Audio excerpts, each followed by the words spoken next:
Welcome to Baking for Joy. In this video, we're going to be making a carrot cake.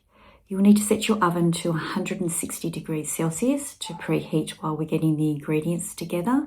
And you're going to need a 20 centimetre square tin or a round tin, whichever tin you have, whichever shape of cake you would prefer to make.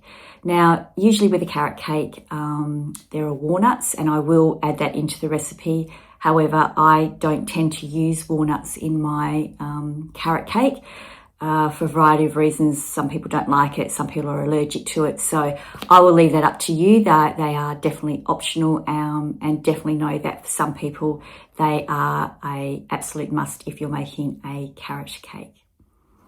Okay, if you enjoyed this video, please press the like button. And of course, don't forget to hit the subscribe button.